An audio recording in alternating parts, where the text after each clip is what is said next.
distinguished guests, the President of the United States, Joe Biden. Hey, everybody.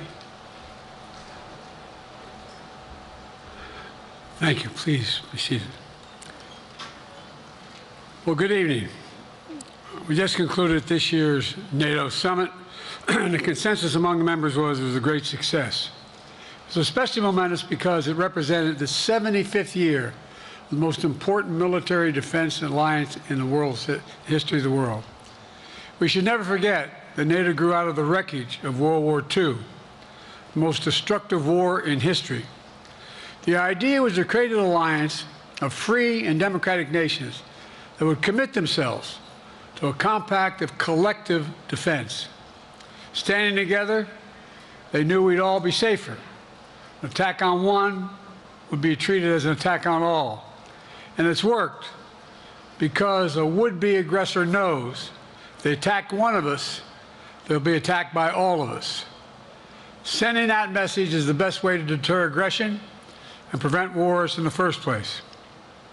For those who thought NATO's time had passed, they got a rude awakening when Putin invaded Ukraine.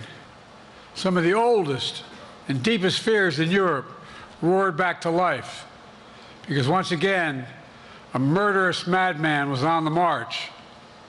But this time, no one cowered in appeasement, especially the United States.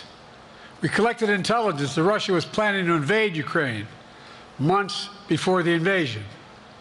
I directed the intelligence community to be a significant amount of intelligence be declassified so I could start building an international coalition to oppose the invasion.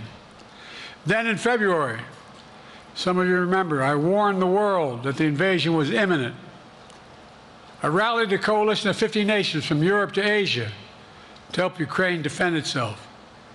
Many foreign policy experts thought as Putin amassed Russian forces just 100 miles north of Kyiv, the capital of Ukraine, but Putin thought it was the mother home of Russia. The capital would fall in less than a week. But the Ukrainian people, backed by a coalition to help build, stopped them.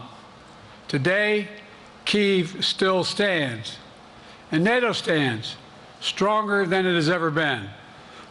During the week of this summit, several heads of states made it a point in their statements to thank the United States and to thank me personally for all that NATO has achieved. NATO is not only stronger, NATO is bigger because we led the charge to bring in Finland and Sweden into the alliance, and it makes a gigantic difference. Excuse me.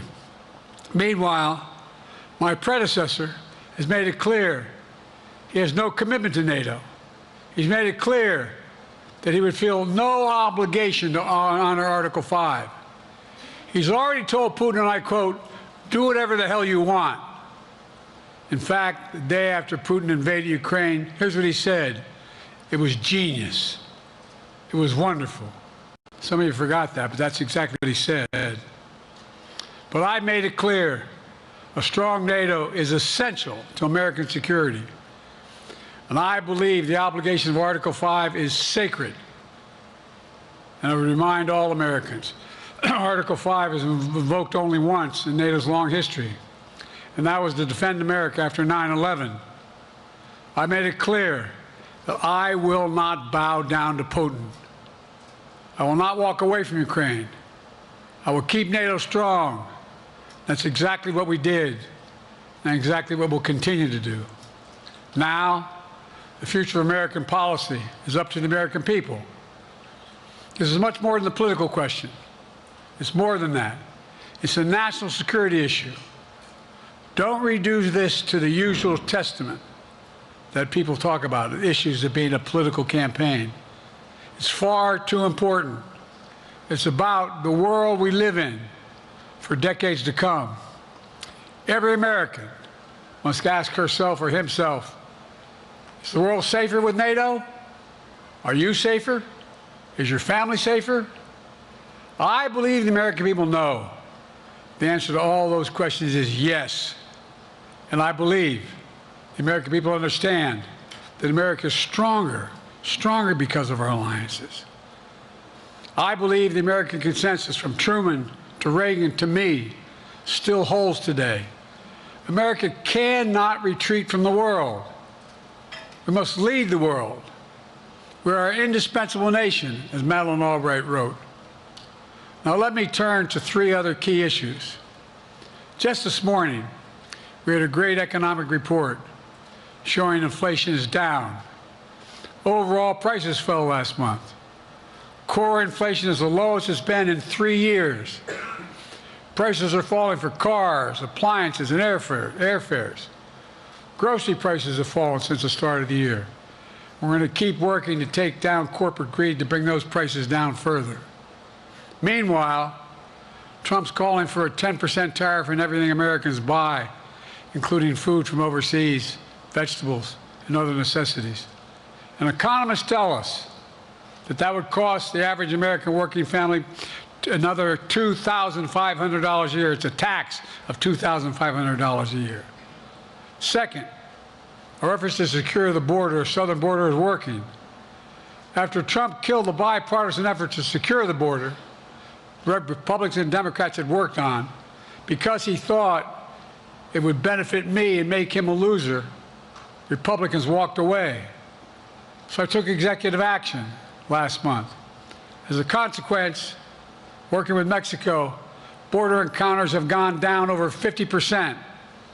The current level is lower today than when Trump left office.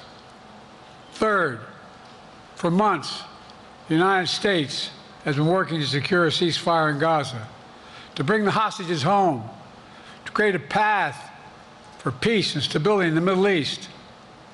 6 weeks ago, I laid out a detailed plan in writing. It was endorsed by the UN Security Council, the G7.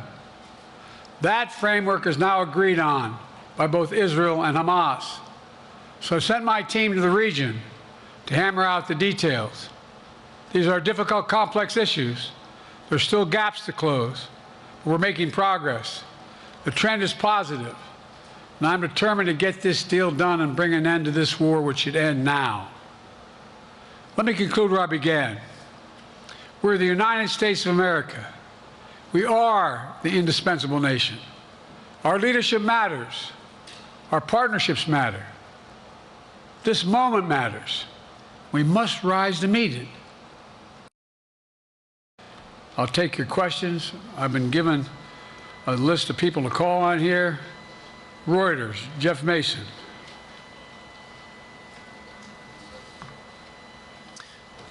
Mr. President, your political future has hung over the NATO summit a little bit this week. Speaker Pelosi made a point of suggesting that your decision on whether to stay in the race was still open. George Clooney and a handful of lawmakers have called on you to step aside. Reuters is reporting tonight that UAW leadership is concerned about your ability to win. UAW just endorsed me, but go ahead. Thank you. My question for you is, how are you incorporating these developments into your decision to stay? And separately, what concerns do you have about Vice President Harris's ability to beat Donald Trump if she were at the top of the ticket? Look, I wouldn't have picked Vice President Trump to be vice president, but I think she was not qualified to be president. So let's start there. Number one. The fact is that the consideration is that I think I'm the most qualified person to run for president. I beat him once, and I will beat him again.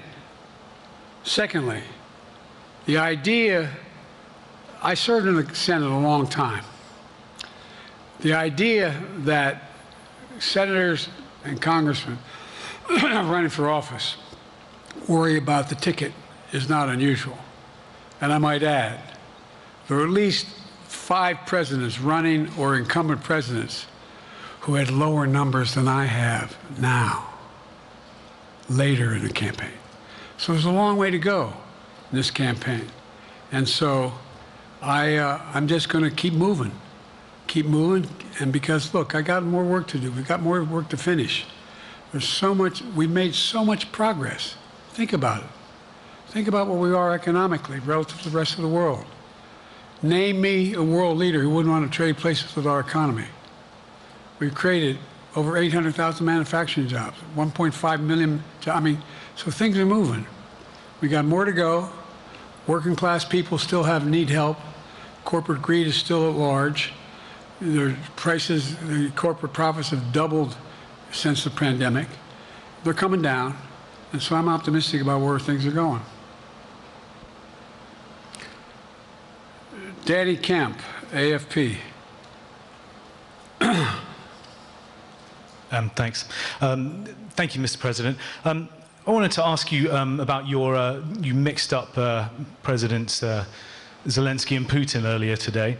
And you now have sort of your key allies, including the British Prime Minister, the President of France, and the German Chancellor having to step in and make excuses for you on that. And officials here are saying off the record that your decline has become noticeable. Hasn't this now, frankly, become damaging for America's standing in the world? Thank you. Did you see any damage to our standing in my leading this conference? Have you seen a more successful conference? What do you think? And the Putin piece, I was talking about Putin, and I said, and now, at the very end, I said, here, I mean, Putin. I said, no, I'm sorry, Zelensky. And then I added 5 other names. Look, guys, the idea anybody suggests that we haven't had an incredibly successful conference.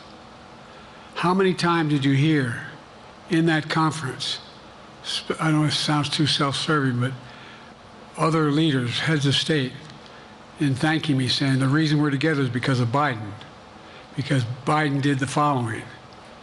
Look, folks, this is,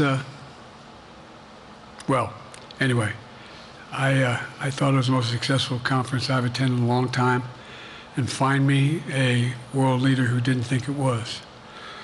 Next one, Nancy Cordes, CBS.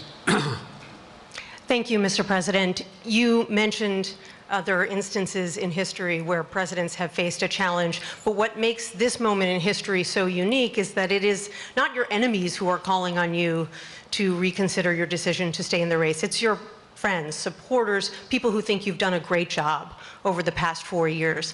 Have you spent time thinking about what it would mean for your legacy, which you've worked decades to build, if you stay in the race, the concerns voters say they have, and you lose to someone who you yourself have argued is unfit to return to the Oval Office? Well, look, I'm not in this for my legacy. I'm in this to complete the job I started. As you recall, understandably, many of you and many economists thought my initial initiatives that I put forward, can't do that, it's going to cause inflation, things are going to skyrocket, the debt's going to go up. What are you hearing now from mainstream economists? 16 economic Nobel laureates said I've done a hell of a job.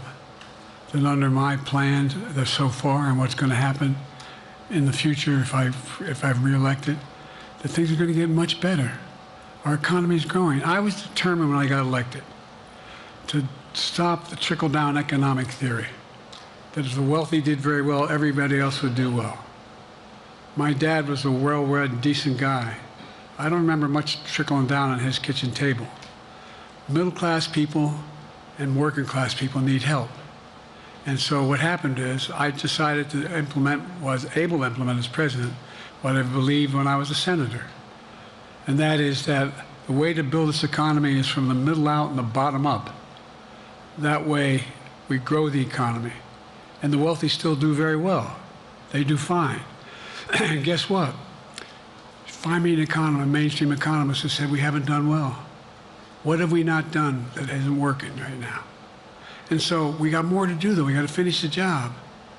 And by the way, I come from the corporate state of the world. Delaware has more corporations registered in Delaware than every other state in the nation combined. I'm not anti-corporate, but corporate profits have doubled since the pandemic, doubled. It's time things get back in order a little bit. It's time, for example, if I'm reelected, we're going to make sure that rents are kept at 5% increase of corporate rents for apartments and the like and homes are limited to 5%. We're going to make a lot of changes that I've been talking about. because we're going to continue to grow this economy. And by the way, remember how I got so roundly criticized for being so pro-union, not labor, union. Well, guess what? I've been the most pro-union labor president in history. Not a joke. And guess what? We had the Treasury Department do a study. When unions do better, everybody does better. Everybody does better. And we talk about how, for example, remember when we talked about getting the computer chip industry back in the United States? Used to be 40% of the industry. We invented the chip. 40% of the industry was in the United States. And former presidents decided that the best way to do it is find the cheapest labor in the world, send the product over there, and import what the product was. And so what did I do? I was told not to go over to Europe, to Asia, including Europe, but Asia. And I remember going to South Korea, convincing them to invest $20 billion in the United States to build computer chip factories. And I asked why when they finally decided to do it. And the answer was because you have the safest economy in the world, and you have the best workers in the world.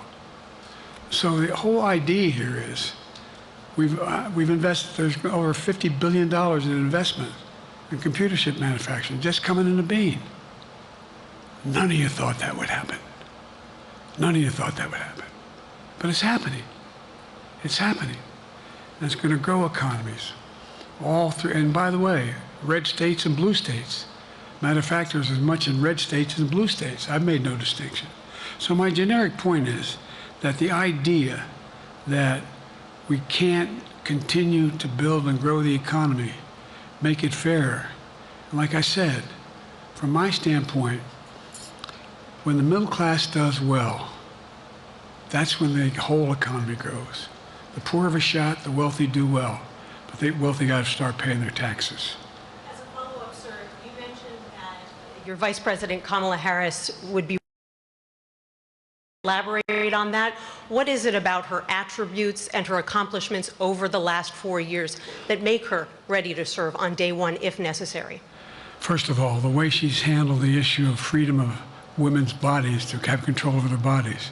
Secondly, her ability to handle almost any issue on the board. This was a hell of a prosecutor. She was a first-rate person, and in the Senate she was really good. I wouldn't have picked her unless I thought she was qualified to be president. From the very beginning, I made no bones about that. She is qualified to be president. That's why I picked her. Felicia Schwartz, Financial Times. Thank you, Mr. President. Presidency is the most straining job in the world, and it's 24/7. How can you say you'll be up for that next year, in 2 years, in 4 years, given the limits you've acknowledged that you have today? The limits I've acknowledged I have? There's been reporting that you've acknowledged that you need to go to bed earlier and your evening around 8. That's not true. Look, what I said was, instead of my every day starting at 7 and going to bed at midnight, it'd be smarter for me to pace myself a little more. And I said, for example, the 8, 7, 6 stuff, instead of starting a fundraiser at 9 o'clock, start at 8 o'clock. People get to go home by 10 o'clock. That's what I'm talking about. I'm not talking about, and if you looked at my schedule since I made that stupid mistake in the campaign, in the debate, I mean, my schedule has been full bore. I've done, where's Trump been? Riding around in his golf cart, filling out his scorecard before he hits the ball? I mean, look, he's done virtually nothing. And I have, I don't know how many, don't hold me to it, roughly 20 major events. Some of them with thousands of people showing up. And so I just think it's better. I always have an inclination, whether I was playing sports or doing politics, just to keep going, not stop. I just got to just pace myself a little more. Pace myself. And the next debate, I'm not going to be traveling into 15 time zones a week before. Anyway, that's what it was about. That's what it was about. And by the way, even with that, I love my staff, but they add things all the time, at the very end. I'm catching hell from my wife for that. Anyway.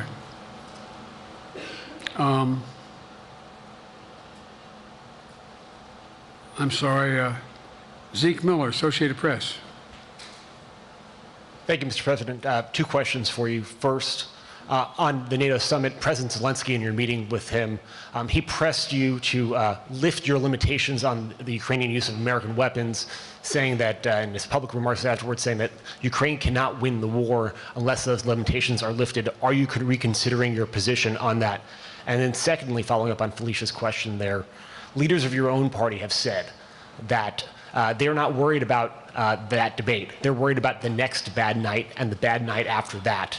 How can you reassure the American people that you are up to the task and that there won't be more bad nights at a debate stage or somewhere else? First thing about Zelensky asking for the ability to strike deep into Russia. We've allowed Zelensky to use American weapons in the near term, in the near or abroad, into Russia. Whether or not he should be attacked. For example, should Zelensky, he's not, but if he had the capacity to strike Moscow, strike the Kremlin, would that make sense? It wouldn't. The question is, what's the best use of the weaponry he has, and the weaponry we're getting to him? I've gotten a more long-range capacity, as well as defensive capacity. And so our military is working on the advice of my commander-in-chief, the chief of staff of the military, as well as the Secretary of Defense and our intelligence people. And we're making a day-to-day basis on what they should and shouldn't go, how far they should go in. That's a logical thing to do. Second question related to bad nights, sir. How can you reassure the American people that you won't have more bad nights, whether they be on a debate stage or it's a matter of foreign policy? Well, I tell you what, the best way to assure them is the way I assure myself. And that is, am I getting the job done? Am I getting the job done? Can you name me somebody who's got more major piece of legislation passed in 3.5 years? I created 2,000 jobs just last week.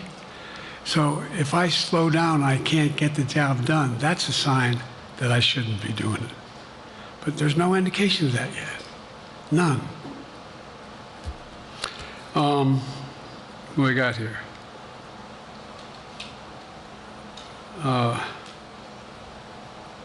Merrick, Pulaski Radio. Thank you, Mr. President. How are you? I'm well. The elections in the US have consequences around the world.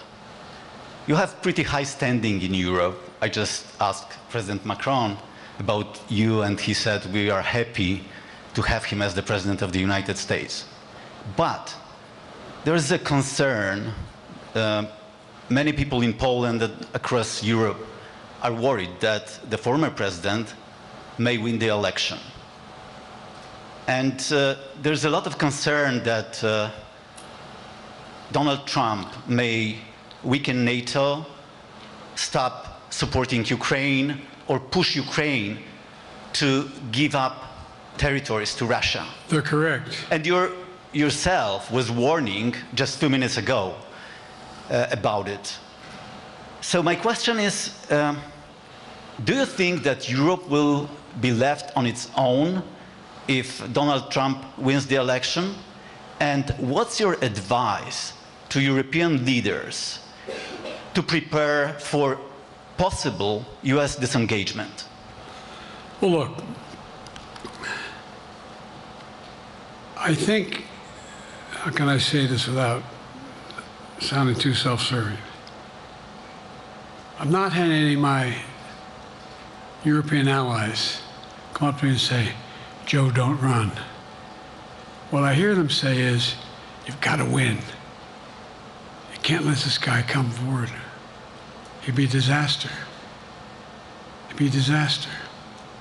I mean, I think he said in one of his rallies, don't hold me to this, recently, where NATO, I just learned about NATO or something to that effect. Foreign policy has never been his strong point. And he seems to have an affinity to people who are authoritarian. That worries, as I tell you from Poland, that worries Europe. That worries Poland. And nobody, including the people of Poland, think that if he wins in Ukraine, he's going to stop in Ukraine, that that's going to be the end of it. And so what I can say is, I think I'm the best qualified person to do the job, to make sure that Ukraine does not fall, that Ukraine succeeds, that the European alliance stays strong. You may recall, no one was talking about Finland joining NATO. I remember talking to Putin right after we got elected in Geneva, and he was talking about what we should do. We couldn't be in Eastern Europe, etc. And I said, you're looking for the Finlandization of Ukraine. I said, you're going to get the NATOization of Finland. And about 4 weeks later, I got a call. No, that's not true. Probably 5 months later, from the president of Finland, could he come and see me? In my office, I invited him to the Oval Office. We sat down and talked. He said he would join NATO. Could I help? And I did. It wasn't automatic. And then I got a call from the Swedes. I beg your pardon?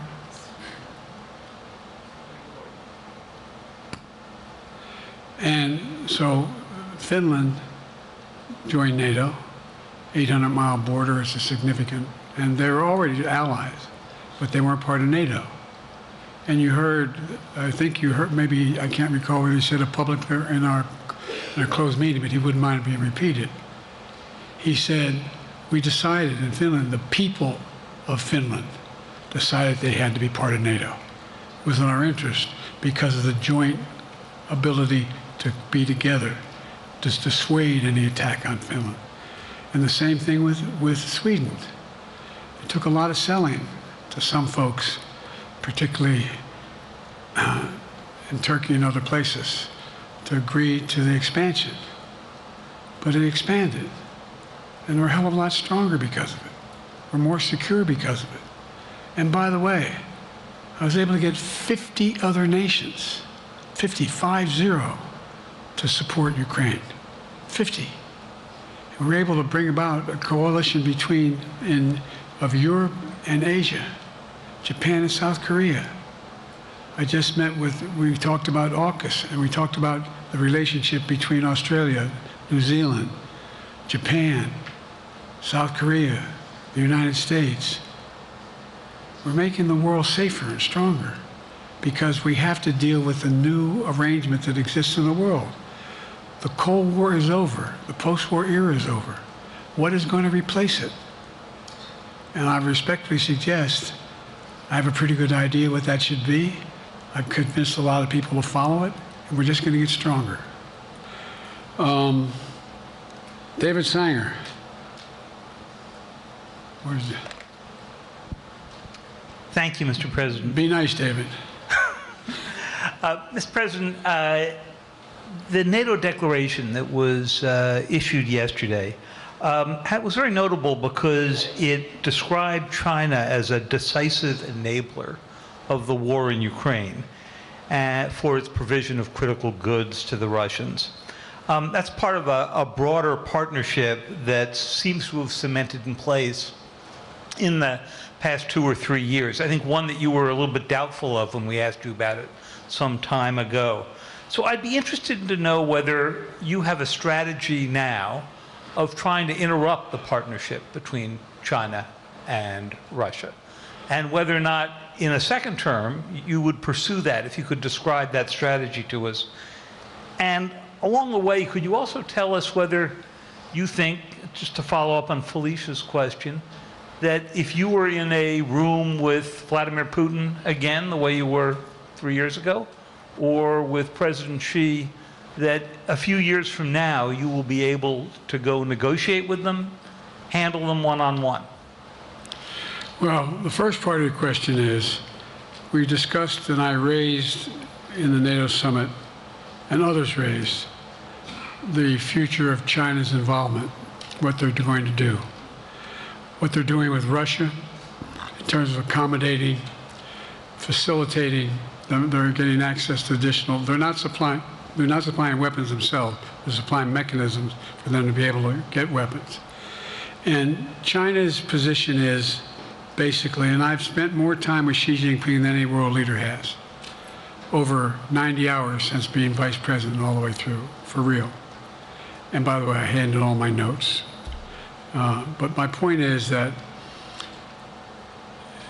Xi believes that China is a large enough market that they can entice any country, including European countries, to invest there in commitments from Europe to do A, B, C, or D, or not to do certain things. What's happened is we had a long discussion about what we have to make clear. China has to understand that if they are supplying Russia with information and capacity, along with working with North Korea and others to help Russia in armament, that they're not going to benefit economically as a consequence of that by getting the kind of investment they're looking for. And so, for example, we're in a situation where, and we've reestablished direct contact with China after that, remember the balloon, quote unquote, going down, and all of a sudden things came to an end? Well, we set up a new mechanism. There's a direct line between Xi and me, and our military has direct access to one another, and they contact one another when we have problems. The issue is that we have to make sure that Xi understands there's a price to pay for undercutting both the Pacific Basin as well as Europe, and as it relates to Russia and dealing with Ukraine. And so for example, if you want to invest in China, as you know this area really well. If you want to invest in China, you have to have a 51% Chinese owner. You have to make sure that you do by their rules, and you don't have the authority, and you have to provide all access to all the data and information you have. There was a while there, as you recall, the last administration and other administrations, where the access to that market was enticing enough to get companies to come in, because they had access to over 1 billion people in a market, not 1 billion, but a lot of people in the market, and so they were doing it. But that got curtailed when we started saying we're going to play by the same rules. For example, the idea they don't abide by the international rules related to subsidizing products by the government funding. So guess what?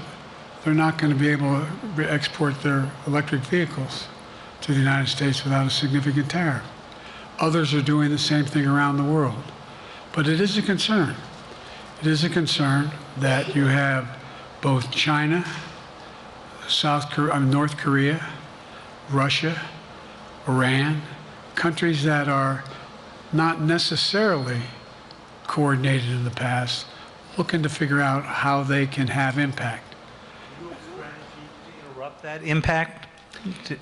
Yes, I do, but I'm not prepared to talk about the detail of it in public. And I think you'll see that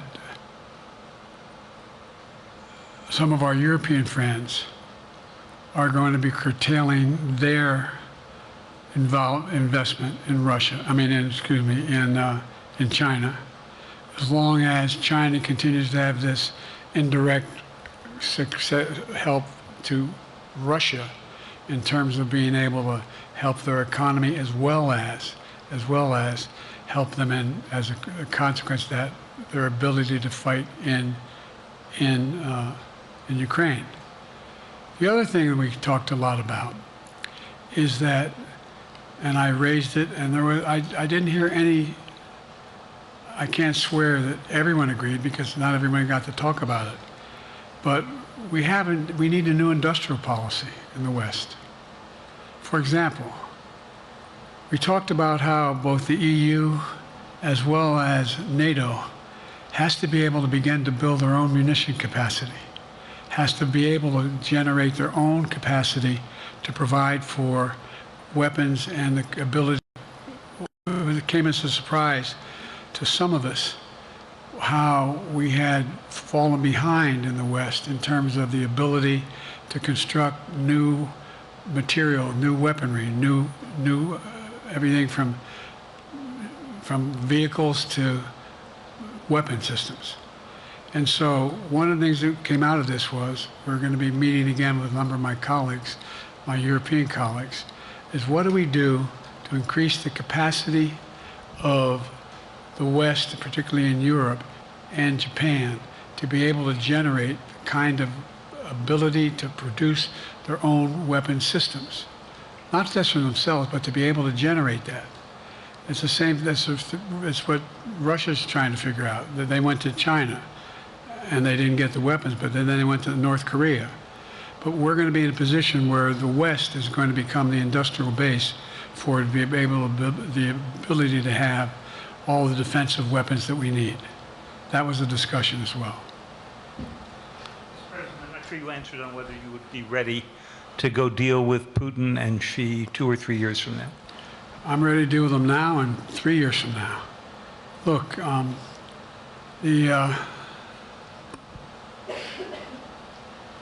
like I said, I'm dealing with Xi right now and direct contact with him. I have no good reason to talk to Putin right now. There's not much that he is prepared to do in terms of accommodating any change in his behavior. And, but there isn't any world leader I'm not prepared to deal with. But I understand the generic point is Putin ready to talk? I'm not ready to talk to Putin unless Putin's ready to change his behavior. And the idea, look, Putin's got a problem. First of all, in this war that he has supposedly have won, and by the way, I think, don't hold me to the exact number, but I think that Russia had 17.3% of Ukraine that they've conquered. Now it's 17.4. I mean, in terms of percentage of territory. They've not been very successful. They've caused horrible damage and loss of life, but they've also lost over 350,000 troops, military, killed or wounded. They have over 1 million people, particularly young people with technical capability, leaving Russia because they see no future there. They've got a problem. But what they do have control of is they are very good at controlling and running the public outcry that relates to how they use mechanisms to communicate with people. They lie like hell through the constituencies. They lie like hell about what's going on. And so the idea that we're going to be able to fundamentally change Russia in the near term is not likely. But one thing for certain, if we allow Russia to succeed in Ukraine, they're not stopping in Ukraine. I recommend, I know you know this because you've written about it, read Putin's speech after they moved in, what it was all about in Kyiv. It wasn't about just, anyway, read what his objective is. And anyway, but so I think that I'm prepared to talk to any leader who wants to talk, including if Putin called me and wanted to talk. Last time I talked to Putin was trying to get him to work on an arms control agreement related to nuclear weapons in space. That didn't go very far. So my point is, I'm prepared to talk to anybody, but I don't see any inclination. There is an inclination on the part of the Chinese to keep in contact with me, because they're not sure where this all goes. And look what's happened in Asia. We have strengthened the Asian Pacific area more than anybody else has. We just put together with, today I asked our NATO allies that we bring on the group from the South Pacific, Australia, New Zealand, Japan, Australia. I already mentioned Australia. And I met twice now, I think, with the 14 leaders of the Pacific Island nations. And we've slowed down what's going on there. We slowed down China's reach. But there's a lot of work to do. This is a moving target, and I don't take it lightly. Assam from NPR. Thank you, Mr. President. Asma Khalid with NPR. I have two questions. Earlier, you spoke about the ceasefire plan between Israel and Hamas. We're now looking at 10 months of war, and I'm curious if there's anything that you feel personally you wish you would have done differently over the course of the war. And then secondly, if I may, I wanted to ask you about your presidential campaign. I remember covering your campaign in 2020, and there was a moment where you referred to yourself as a, quote, bridge candidacy, a transition to a younger generation of leaders. I want to understand what changed. Two things. Let's go back to when you talked about would I have changed anything that's happening with Israel and the Palestinians and the Palestinian movement. The answer is, as you recall, from the very beginning, I went to Israel, but I also got immediate contact with al-Sisi in Egypt. I met with the King of Jordan. I met with most of the Arab leaders to try to get a consensus going as to what had to be done to deal with getting more aid and food and medicine into the Gaza Strip. And we pushed it really hard. And Israel occasionally was less than cooperative, number one. The Israeli War Cabinet, I've been dealing with Israel since Golda Meir. Some of the reporters around here come here all the time have heard me say this. The first time I met with Golda Meir, I sat across from her at her desk, and her assistant was Rabin sitting next to me. That's how far back I go. I know Israel well, and I support Israel. But this war cabinet is one of the most conservative war cabinets in the history of Israel. And there's no ultimate answer other than a two-state solution here. And so what was able to be done in terms of the plan I put together was it would be a process for a two-state solution. And we get the Arab nations to, particularly from Egypt all the way to Saudi Arabia, to be in a position where they would cooperate in the transition so that they could keep the peace in Gaza without Israeli forces staying in Gaza. The question has been from the beginning, what's the day after in Gaza? And the day after in Gaza has to be, the end of the day after has to be no occupation by Israel in the Gaza Strip, as well as the ability for us to get in and out as rapidly as you can, all that's needed there. I've been disappointed that some of the things that I've put forward have not succeeded as well, like the port we attached from Cyprus. I was hopeful that would be more successful.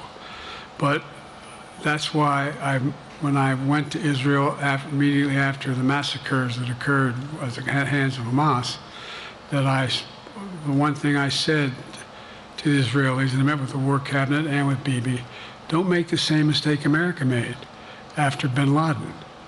There's no need to occupy anywhere. Go after the people who did the job. You may recall, I still get criticized for it, but I was totally opposed to the occupation and trying to unite Afghanistan. Once we got bin Laden, we should have moved on, because it was not no one's ever going to unite that country. I've been over every inch of that, not every inch, the entirety from the poppy fields all the way to the north. I said, don't make the same mistake we made. Don't think that's what you should be doing, is doubling down. We'll help you find the bad guys, Sinwar and company. And all this criticism about I wouldn't provide when the weapons they needed. I'm not providing them 2,000-pound bombs. They cannot be used in Gaza or any populated area without causing great human tragedy and damage. But remember what happened when you had the attack on Israel with rockets and ballistic missiles. I was able to unite the Arab nations as well as Europe, and nothing happened. Nothing got hurt. It sent an incredible lesson to what was going on from the Middle East. So there's a lot of things, in retrospect, I wish I had been able to convince the Israelis to do. But the bottom line is we have a chance now. It's time to end this war. It doesn't mean walk away from going after Sinwar and Hamas. And if you notice, you know better than most, there is a growing dissatisfaction on the West Bank from the Palestinians about Hamas. Hamas is not popular now. And so there's a lot of moving parts. I just have to keep moving to make sure that we get as much done as we can toward a ceasefire, and get those. And by the way, look at the numbers in Israel. I mean, my numbers are better in Israel than they are here. But then again, they're better than a lot of other people here too. But anyway. Bridge candidacy in 2020, you referred to yourself as being a bridge candidate for a younger, fresher generation of Democratic leaders, and I wanted to know what changed. What changed was the gravity of the situation I inherited in terms of the economy, our foreign policy, and domestic division. And I think, I won't put words in anybody's mouth, most presidential historians give me credit for having accomplished more than most any president since Johnson and maybe before that to get major pieces of legislation passed. And what I realized was my long time in the Senate had equipped me to have the wisdom to know how to deal with the Congress to get things done. We got more major legislation passed that no one thought would happen. And I want to finish it, to get that finished. If tomorrow, if we had a circumstance where there was a lineup and I hadn't inherited what I did and we just moved things along, anyway, it's going to change. Last question. Haley Bull, Scripps. Or no, Josh Weingrove, I'm sorry, was the next one. I'll do 2 more questions. Thank you, Mr. President. Many of your colleagues, Democrats on the Hill, are watching tonight as they assess what they want to say about your candidacy. I'm wondering how you're thinking of this right now. It seems like your answer is clear, but they're watching how things go tonight, tomorrow in Michigan, next week in Texas and Nevada. Are you thinking that way about how the next week or 2 goes would inform your... Am I using that way, you said? Are you thinking that way about how the next 2 weeks go? Will that affect your decision, or are you fully determined on running in November as the party's nominee? I'm determined on running, but I think it's important that I allay fears by let them see me out there. Let me see them out, for the longest time it was, Biden's not prepared to sit with us unscripted. Biden's not prepared to, anyway. And so what I'm doing is, and I've been doing, I think we've done over 20 events, from Wisconsin to North Carolina to demonstrate that I'm going out in the areas where we think we can win, where we can persuade people to move our way, or people are already there. And here, look, the other thing is, we have the most extensive campaign organization of anybody's had in a long, long time. We have well over 1,000 volunteers knocking on doors, making phone calls, making tens of thousands of phone calls. We have headquarters, I forget exactly how many, I want to cite a number and then find out I'm off, but we have scores of headquarters in all the toss-up states. We're organized, we're moving, and that's awful hard to replace in the near term. And so, and here's the other thing. I was in the Senate a long time. Very proud of what I've done in the Senate. I was chairman of the Foreign Relations Committee for a long time, and I was chairman or ranking member and chairman of the Judiciary Committee. I'm going to be going down to the Johnson Library. Anyway, I'm going to be going around making the case of the things that I think we have to finish and how we can't afford to lose what we've done or backslide on civil rights, civil liberties, women's rights. There's that little button we have. Control guns, not girls. I mean, the idea we're sitting around. That's where Kamala's so good as well. We're sitting around. More children are killed by a bullet than any other cause of death. The United States of America. What the hell are we doing? What are we doing? We got a candidate saying, promise the NRA, don't worry, I'm not going to do anything. I'm not going to do anything. You got a Supreme Court that is what you might call the most conservative court in American history. This is ridiculous. There's so much we can do still, and I'm determined to get it done. It's about freedom. And by the way, I'll end this. Well, I'm not going to do that. Haley has to come up too. But I remember I made a speech on democracy in Philadelphia at Independence Hall. And I'm not being critical, just observing. The bulk of the press said, what the hell is he talking about that for? Democracy. You did. Democracy is not an issue. Democracy is not an issue. Except the polling data showed 60% of the people knew I was right, thought I was right. I'm not asking you a question. You don't have to answer, obviously. But do you think our democracy is under siege based on this court? Do you think democracy is under siege based on Project 2025? Do you think he means what he says when he says he's going to do away with the civil service, eliminate the Department of Education, make sure, I mean, we've never been here before. And that's the other reason why you say, hand off to another generation.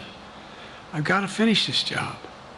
I've got to finish this job because there's so much at stake. We've had some discussions over the past few days with your press secretary about the question of health exams. And you said you take a cognitive test every day in this job. Are you open to taking another physical or test before the election? Governor Whitmer of Michigan, for instance, said it wouldn't hurt to take a test. Well, look, two things. One, I've taken 3 significant and intense neurological exams by a neurologist. In each case, as recently as February. And they say I'm in good shape, okay? Although I do have a little problem with my left foot because it's not as sensitive because I broke my foot and didn't wear the boot. But I'm good. I'm tested every single day about my neurological capacity to do decisions I make every day. You talk to my staff, all of you talk to my staff. Sometimes my staff talks a lot. But the fact of the matter is, I don't think you have them telling you that all the major ideas we've undertaken haven't been in part initiated by me. I remember when the staff and I said, I'm going to go to South Korea, we're going to get the chip. What are you doing? I'm going to get Japan and Korea back together again after essentially having hostilities toward one another since the end of World War II. I'm going to move and see that we can expand. You know, the only thing age does is help you with it, creates a little bit of wisdom if you pay attention. And so the point I'm making is, I think it's important that if the neurologist tells me he thinks I need another exam, and by the way, I've laid every bit of the record out, hadn't hidden a thing. You ought to ask Trump for his, okay? I laid it all out. And every single day I'm surrounded by good docs. If they think there's a problem, I promise you, or even if they don't think it's a problem, they think I should have a neurological exam again, I'll do it. But no one's suggesting that to me now. And I'll ask you another question. No matter what I did, no one's going to be satisfied. Did you have 7 docs? Did you have 2? Who'd you have? Did you do this? How many times did you? So I am not opposed if my doctors tell me I should have another neurological exam, I'll do it. But that's where I am. Haley Bull, Scripps. Thank you, Mr. President. You said you're making decisions on a day-to-day basis when it comes to support for Ukraine. Does that mean you have not closed the door on further considering lifting restrictions for U.S.-made weapons inside Russia? And if I may, your convention is coming up where your delegates are pledged to make you the official nominee If they have second thoughts, are they free to vote their conscience? Obviously, they're free to do whatever they want, but I get overwhelming support. Overwhelming support. I won, I forget how many votes I won in the primary. Overwhelming. And so tomorrow, if all of a sudden I show up at the convention, everybody says, we want somebody else, that's the democratic process. It's not going to happen. Even if that means they vote for someone else? Sure. Look, I'll end this with this. I served in the Senate a long time. I understand the impetus of candidates running for local office and whether they think the top if they can help them or not. In my state of Delaware, which was a very, at least a it was a red state when I started, in terms of where you now talk red and blue. I don't recall most of the Democratic presidents winning my state when I was a candidate. The truth of the matter is I understand the self-interest of every candidate. If they think that, you know, running with Biden at the top is going to hurt them, then they're going to run away. I get it. But so far, go and look at the polling data in their states. Look at the in-depth, and by the way, I think you'd all acknowledge, and you're all experts, I'm not being solicitous about the president, you're experts on this stuff. How accurate does anybody think the polls are these days? I can give you a series of polls where you have likely voters, me versus Trump, where I win all the time. When the unlikely voters vote, he wins sometimes. The bottom line is all the polling data right now, which I think is premature because the campaign really hasn't even started. I mean, it hadn't started in earnest yet. Most of the time, it doesn't start till after September, after Labor Day. So a lot happened. But I think I'm the best I believe I'm the best qualified to govern. And I think I'm the best qualified to win. But there are other people who could beat Trump too. But it's awful start from scratch. And, you know, we talk about, you know, money raised. We're not doing bad. We got about $220 million in the bank. We're doing well. So with that, you have any want to follow up on any of that you just asked me? Yes. You earlier explained confidence in your vice president. Yes. If your team came back and showed you data that she would fare better against former President Donald Trump, would you reconsider your decision to stay in the race? No, unless they came back and said, there's no way you can win. Me. No one's saying that. No poll says that. Mr. President, okay. Thanks. This ends tonight's press conference. Thanks, everybody.